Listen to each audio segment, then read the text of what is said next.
I am so proud of our young feminists. They are shining and rising to the occasion.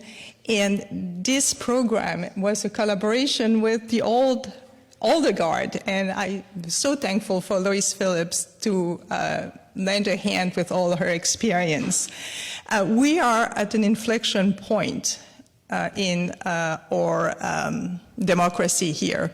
And what has happened with the overruling of Roe is just the beginning. But this issue is very important to us. It is fundamental, our bodily integrity is fundamental principle to us.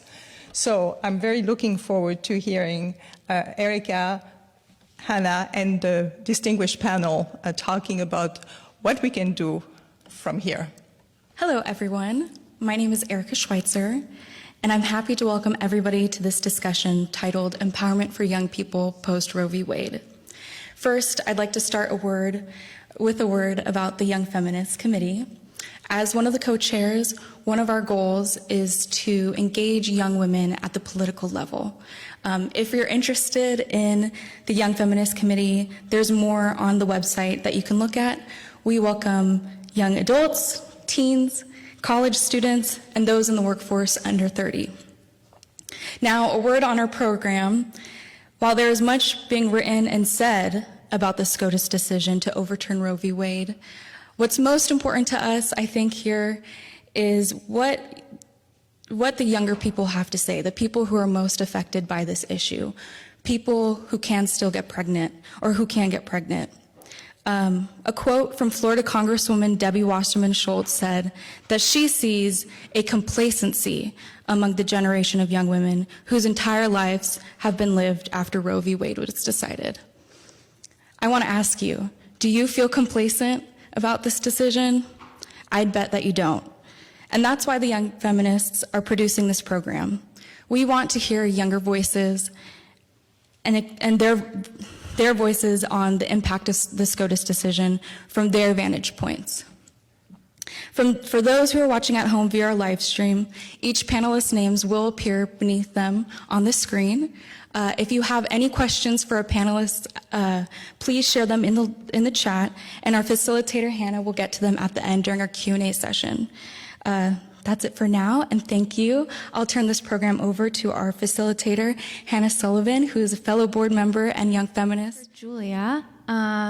So rumor has it that young people are apathetic and don't care about politics. If that's the case, what can we do locally to mobilize young people in the upcoming midterm elections and leading up to the 2024 general election? And what is SRJ doing to mobilize students at UCSB?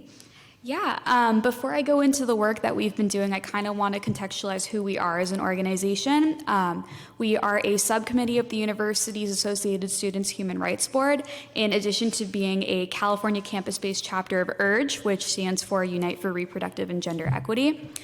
A lot of the work that we do is centered around educating, organizing, and mobilizing students to fight to eliminate barriers and ensure that everyone is able to access the reproductive health care they deserve without fear of harassment or interference from others. College students specifically represent a really vulnerable group faced with a multitude of barriers, anywhere from location to cost to education, things like that. And when it comes to accessing healthcare, abortion, contraceptives, and beyond.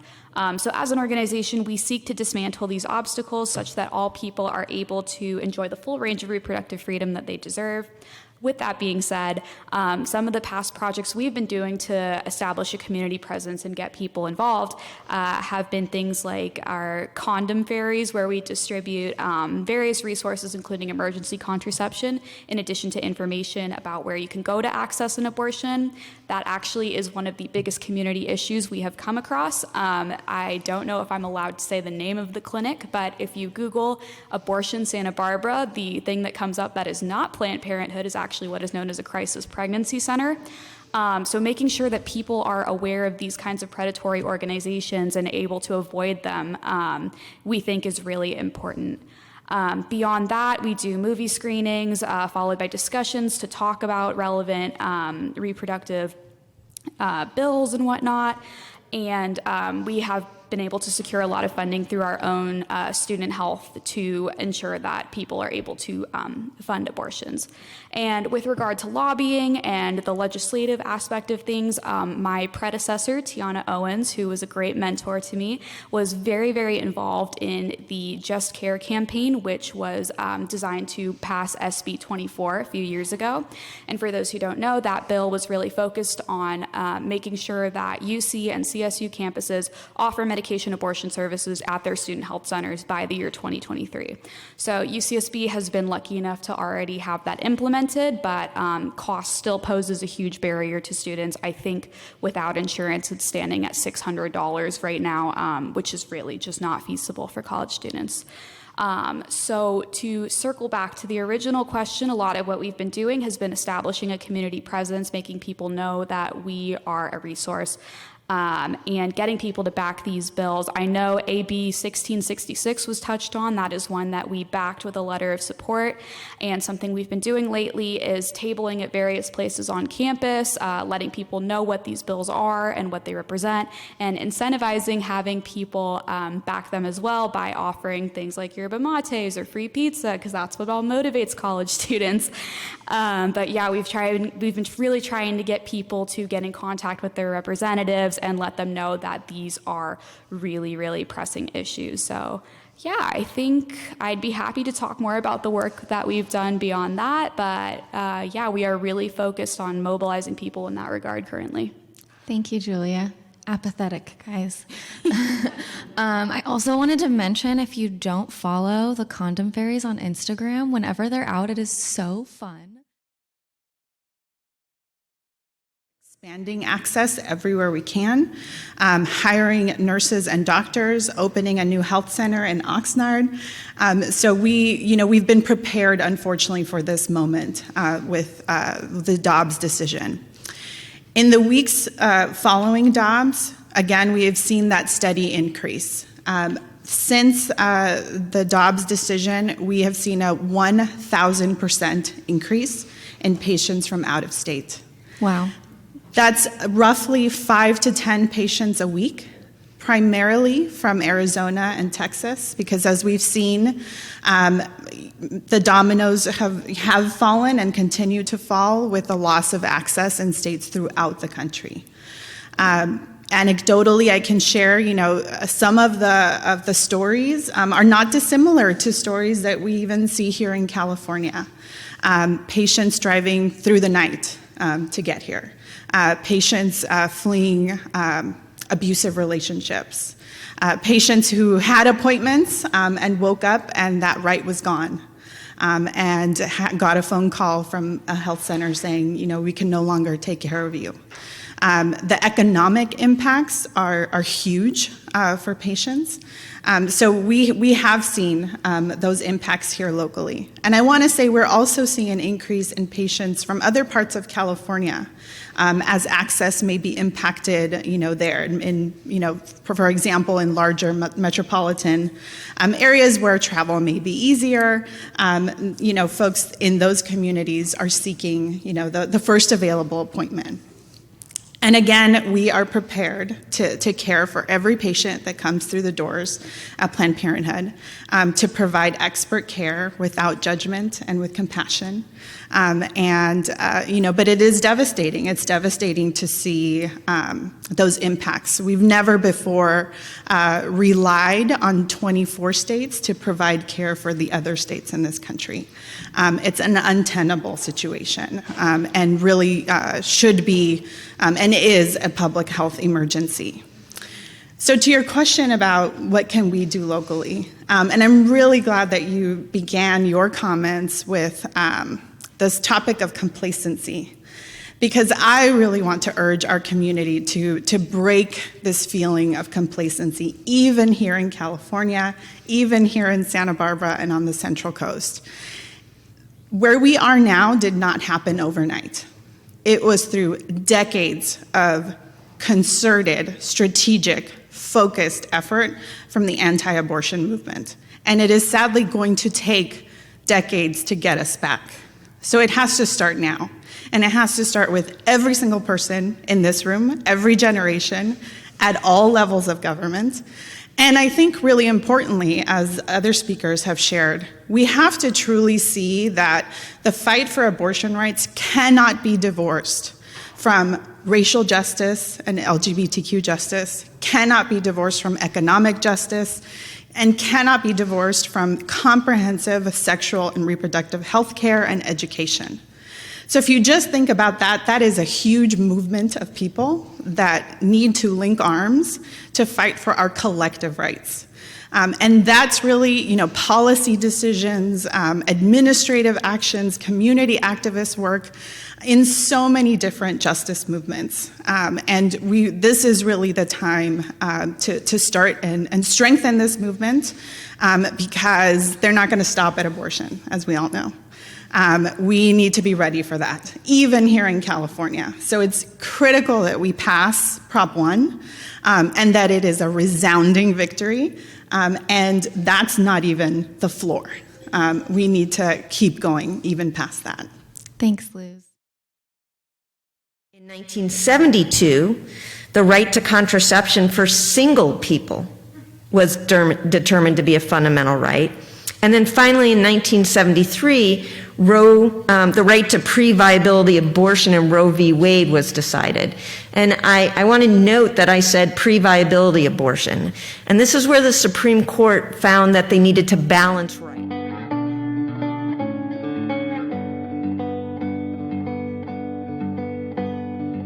Voted on in the House July 15th and effectively would prohibit states from interfering with access to abortion into another state. Also prohibits a person from preventing, restricting, or impeding access to abortion. We also had the Right to Contraception Act that passed the House, still pending in the Senate.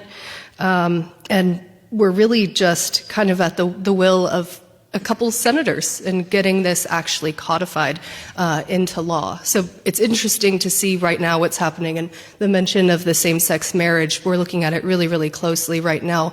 The bill passed in the House with 47 Republicans who were voting in the affirmative for same-sex marriage.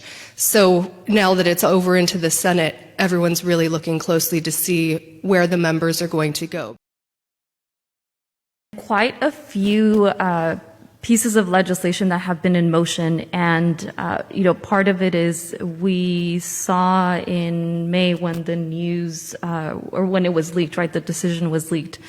But a lot of the work that has been going on in the state was even before this leak came out, and even last year as we saw the decisions in Texas. And in other parts of the country of the discussions around this and the infringement on a woman's right.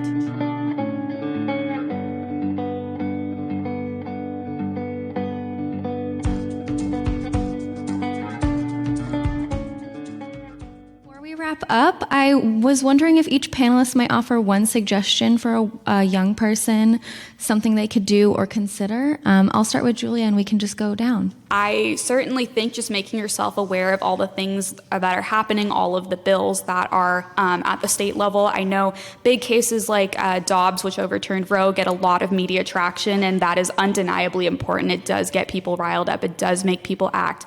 But there are so many things that are affecting people at a local level and at a state level that you can also get behind. And so I think making people aware of those and getting them to sign on to that is a really good starting point. Liz? I would say, don't be afraid to step into your power at this moment, and really get involved in whatever way speaks to you.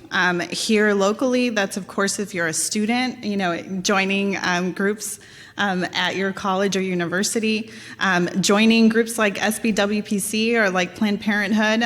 We have a Young Advocates group as well, and just really, getting to work.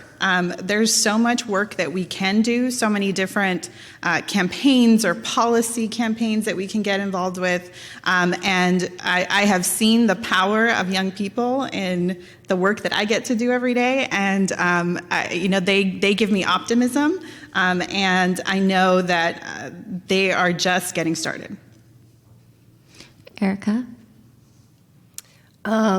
Just to continue the conversation that Lou's brought up about the importance of the intersectionality piece of the work that we're doing. In particular, right now with monkeypox, we're seeing the queer community, specifically men who have sex with men, be scapegoated for it, similar to what happened with the AIDS crisis, which is probably about the same time that this fight against abortion began as well. And so moving forward together and using the tools that we have now with social media in particular, you can have a platform from anywhere.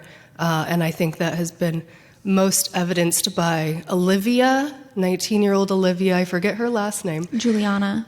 Yes, so she's raised $2 million for abortion funds, and it's all because Matt Gaetz went after her on Twitter, and she's continuing to raise those dollars. So the youth have a huge opportunity to use that voice and platform with social media that we've never had before. It's a great place for organizing. I think she went on NBC today and said, "Keep talking about me.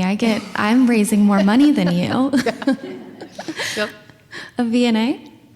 Well, I want to start by saying you're not alone, and I hope that these conversations here can reach some of the youth and young people who may feel like they don't have a place to get involved, and there's something for everyone, and you can find the friends who will stand with you, stand before you, stand behind you to move the issues forward that are most important to you. So I would say don't be afraid. And Jackie? I think in addition to everything that's been said so far, protect what hasn't been taken. So there are a number of rights that are still with us, but that are threatened. And think about how you can not just work to regain reproductive freedom, but make sure other rights don't disappear in the meantime. Thank you so much for all of your wisdom on this. You know, I'm curious about the degree to which you think young people understand that there are medication abortions as well as the kind of abortions that are described in all kinds of ways by ultra-conservatives who are going to dramatize that scenario. And so maybe you could talk a little bit, perhaps the person from UCSB or anyone else on the panel, about how education can inform people about the options that they do have. And that's in line with the dean's comment about the freedoms that we do have and access to the medication one can have if an abortion is seen as an option. Thank you. Yeah, so to talk a little bit about the medication abortion, so I mentioned briefly that SB 24 was passed a couple years ago, and our school has been fortunate enough to implement that already. But we have faced a little bit of an issue getting that information out there. A lot of it has been falling on the shoulders of the people involved in the organization that I'm in to disseminate that information, and our Student Health Center, for whatever reason, still has not provided full transparency on that. But we do know that one of the funds that we secured to help people finance these access to this medication has helped to fund 2 abortions. So the information is out there. We are doing our best to publicize it. But yeah, people have been made aware that you are able to use that as an option. I think up until the 12-week mark is when medication is still allowed, and then I think beyond that the procedure changes a little bit, but yeah, we are really trying to get that out there. Yeah, I think I would just add that with the passage of Senate Bill 24, I think there's a lot of opportunity to build on that, to ensure that it is implemented in our public institutions, and then build on top of that, because we know there are a lot of people who are not students at UC and CSU, and they also need access. I will say that at Planned Parenthood California Central Coast, over 50% of the abortions that we provide are through medication abortion. It is extremely safe, and up to 11 weeks, at least at our health centers. And I think that we have seen, particularly leading up to Dobbs and after Dobbs, is a lot more information being shared about medication abortion and about self-managed abortion. I think for the first time recently we saw in a congressional hearing, Renee Bracey Sherman from We Testify talking step by step about what self-managed abortion through medication abortion looks like, to destigmatize, to share information, and I think that's a big area of opportunity.